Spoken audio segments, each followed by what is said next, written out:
Here's a kind of interesting problem at the track. The last pass, it looked like the oil or the fuel pressure was going down towards the end of the run. So I suspected that there was some sort of a fuel pump issue.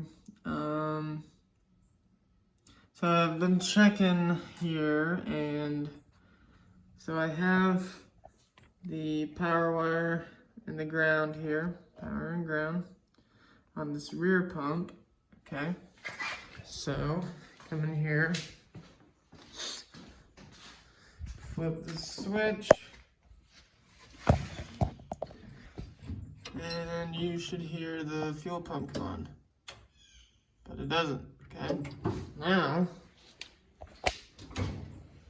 take the same power and ground wires, move them to the front. So same power and ground, now just on the front pump. Okay.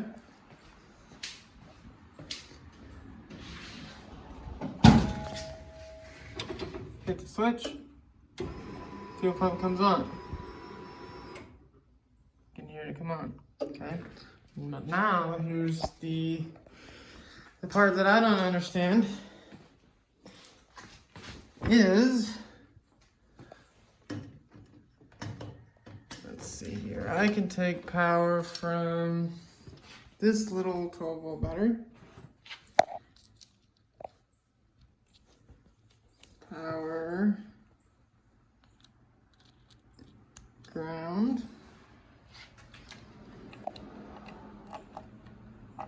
let's see if I can get this, power, ground, ready? Pump comes on, but it doesn't come on when I hook up these two power and grounds that I know work on the front pump. They don't work on the rear. Same thing happens when I use the other power and the other ground, or this power, this ground, this ground, this power.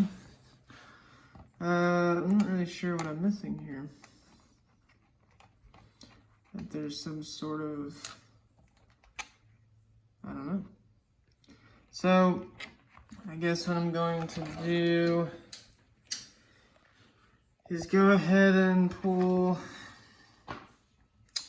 the pump assembly out and, I don't know, see if there's, I don't know, a loose connection or something. I don't know what would cause that. It's really kind of strange.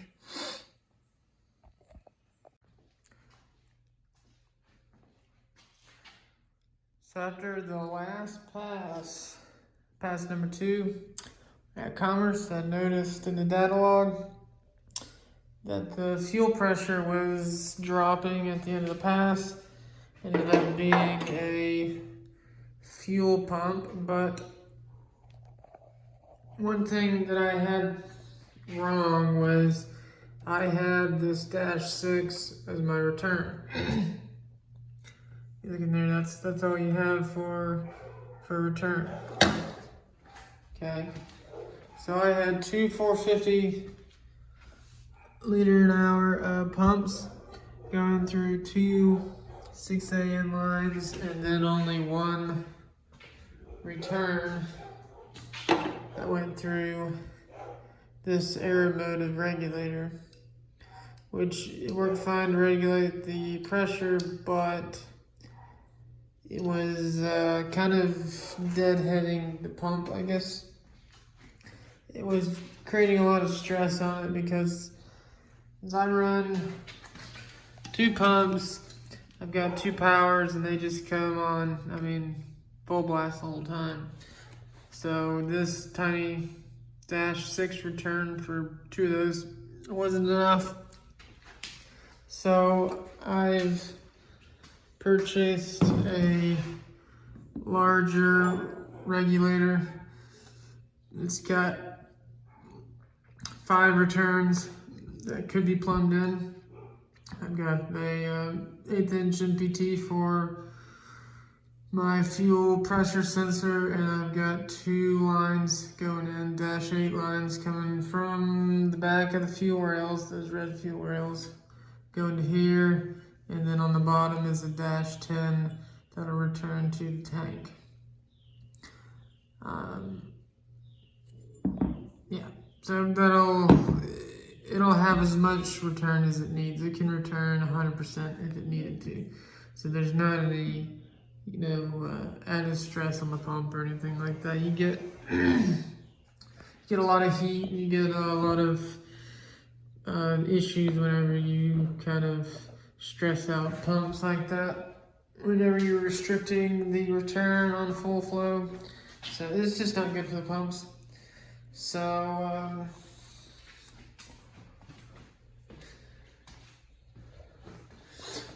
This was the tank, and it had the foam in it with a little containment deal. But I'm going to, I guess, I'm getting rid of this tank. I'm gonna use it for something else likely. Go with a little 2.5 gallon one. It'll sit either right here in the middle or either side. If I do that, I may actually have room for an intercooler.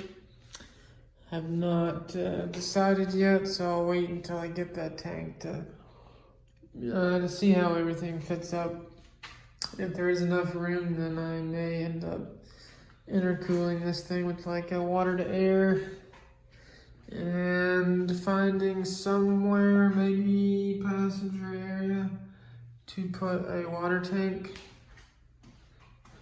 The only reason I would not want to put a water tank over here is because all of the electronics. So, speaking of electronics,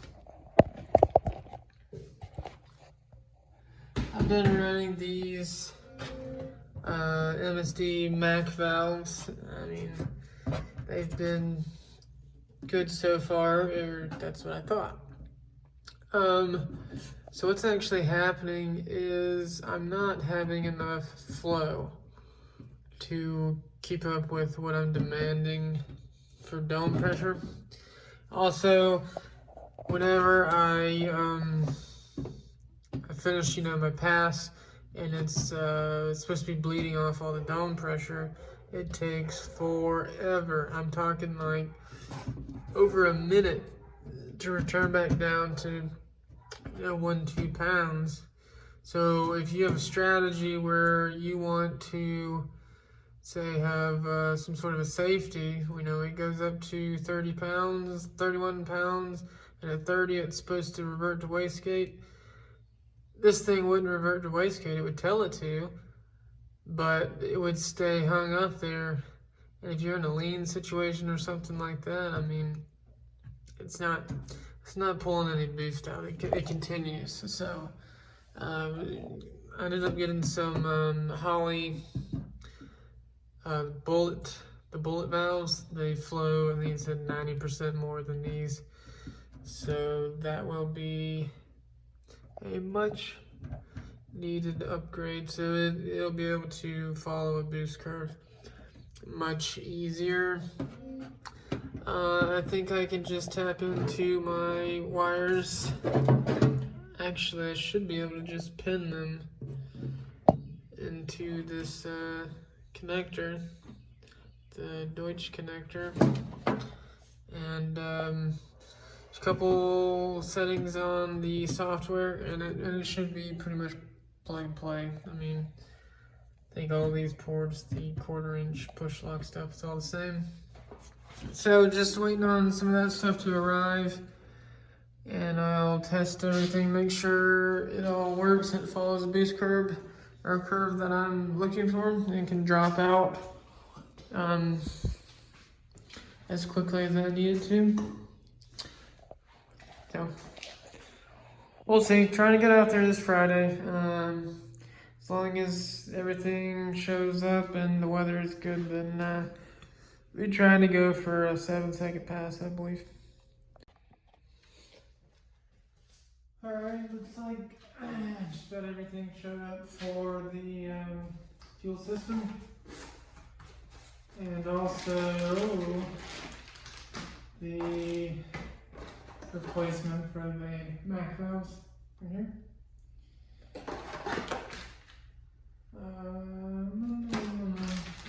So I'll put this away for now. I'll work on that later. Okay.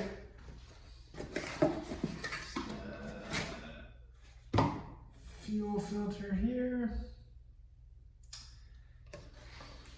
Goes over there. Yeah. So the tank I have now, or I've just purchased, is a 2.5 gallon. So it's going to be much smaller than the previous. I think that one right at 5 gallons. So I'll be able to put this thing wherever I need to. The only thing I'm going to do differently is on the other tank I had these facing forward. So if I ever wanted to pull, well actually I did, I have a external fuel pump here, and every time you accelerate, the fuel splashes to the back of the tank and it starves the front. So I'm going to turn it around backwards, or I guess it would be forwards, and have these to where if I want to add an external fuel pump, then I can. And it will, it'll be able to provide fuel, whatever I need, back without having any sort of slosh problem. All the fuel will come back towards the pickups rather than away from them. So should be, should be fairly easy to mount this. I may, I don't know, I might burn a little plate, or I might do little flat bar across the bottom. I don't know. I have to figure that out here in a little bit. Alright, and this is the new fuel assembly. It's pretty much the same as the one I had before. The only difference is the other one was a 10 bolt. And I didn't know at the time that the 12 bolt is the exact size as the one on this tank. So these will just completely swap out. So that's the easiest way to do it. I had to make an adapter plate, and it was a nightmare whenever I went to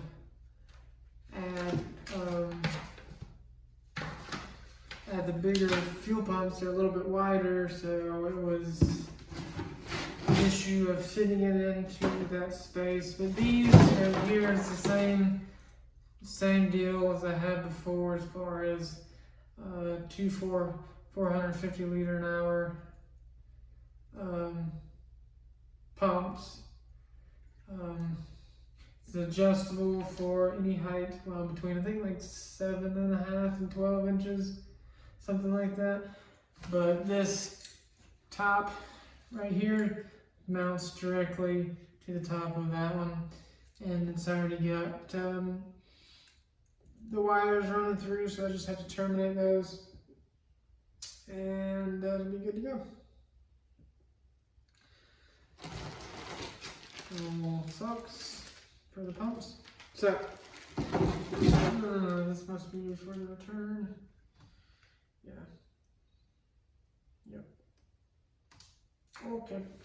So, I'm going to go ahead and see if I can remember and figure out what my idea was for plumbing. I think the only thing that I'm missing is a 1-plug-10 plug for the fuel regulator, and that should be here tomorrow. It's not holding anything up, so I'll be able to get everything set up or as much as I want to today.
I do like that lid, it's a lot better now. Alright, so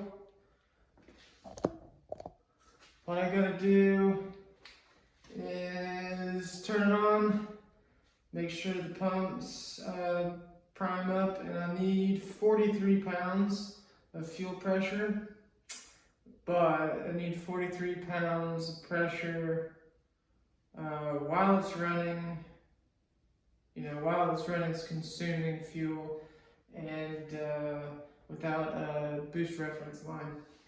So I'm just gonna check it static right now without the car running, just to see where it's at. It should be really close to 42, but then again, that dash takes a while to load up, so by the time you actually look at it, it's already bled down some because of, got the prime up for 3 seconds, so. We'll see what happens on that. Just gotta plug in the connector. Quick little once over on the fittings, make sure nothing is glaringly obviously going to leak. Turn side, oh that's tight. filters. Go.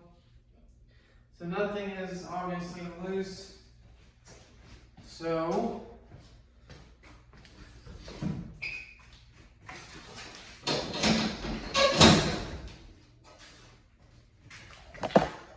power on.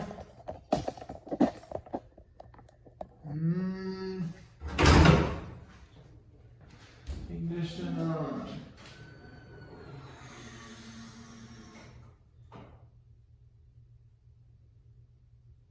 So there's pressure.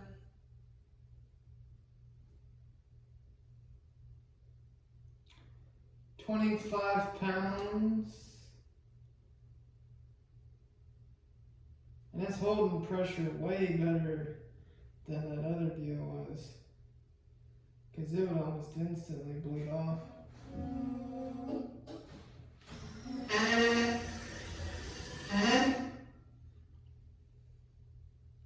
Don't know what that was. See what's that now. 45 pounds, bleed down 44, 43, 42. Do it one more time.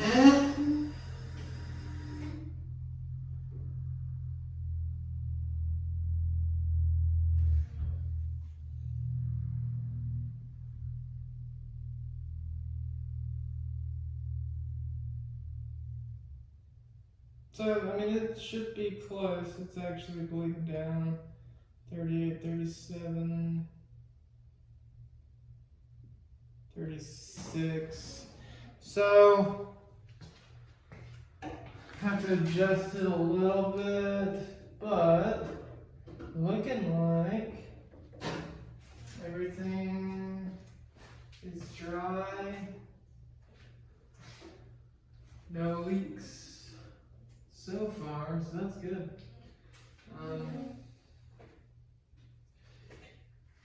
I'll roll it outside.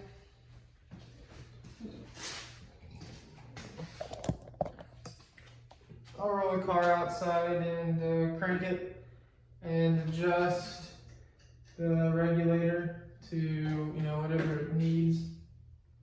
So I'm thinking it'll be pretty close. So that's not just put a screw and Allen wrench and then tighten down the jam nut. So that'll be pretty easy. So everything seems like it's turning around pretty good. I think though it shouldn't change too much. I mean, all I'm doing is adding more volume in the actual lines for the fuel. So nothing should change there as far as the tune-up. The only place I'm thinking it might change the tune-up a little bit is those the new MAC valves, bullet valves, whatever you call them.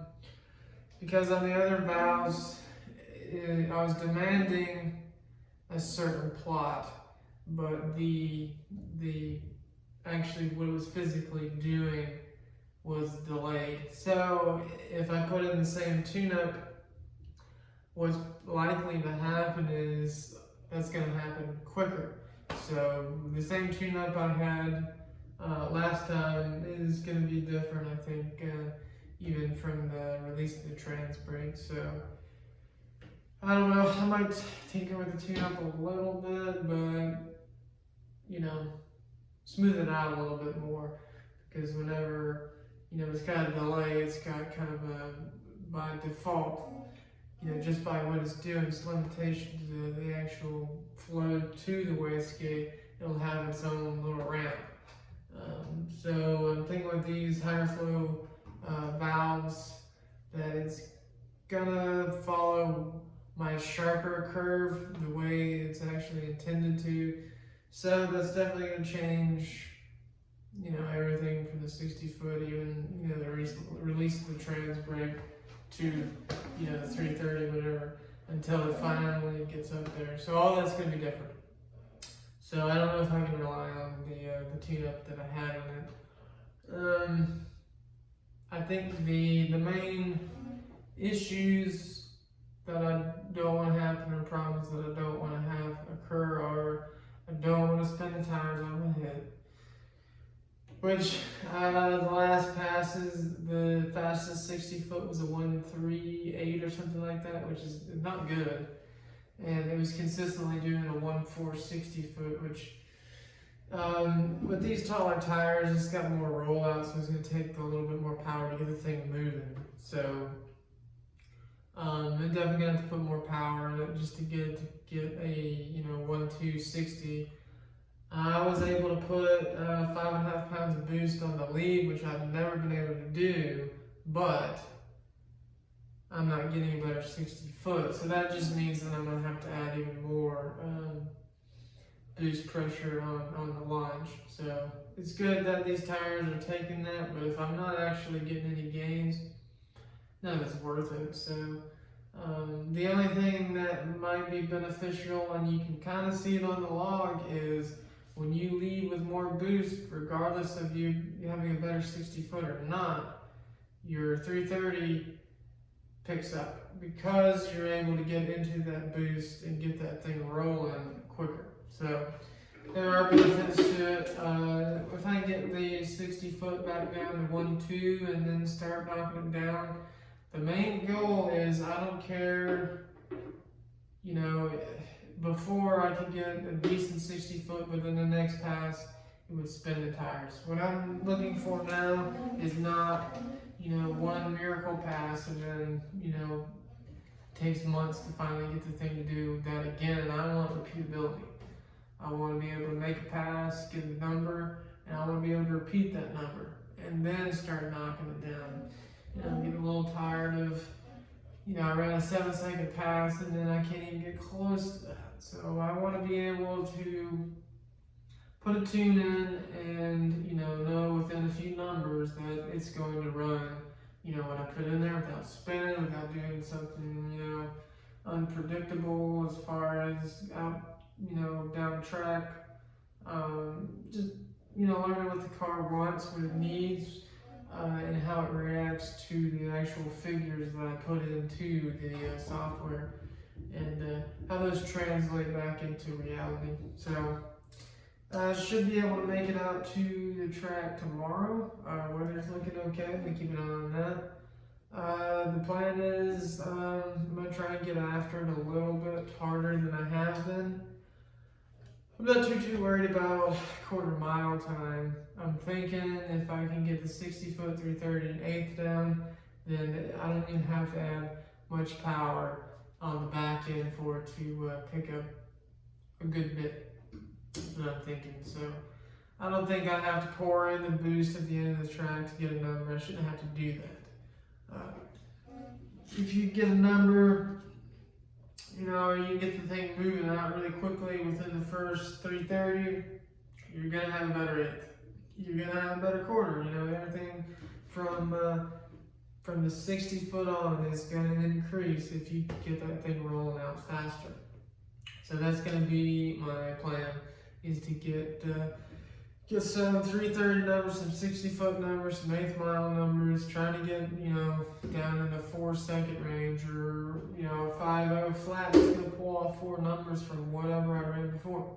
So definitely going to try and start knocking some stuff out as far as, tuning the short track. But we'll see.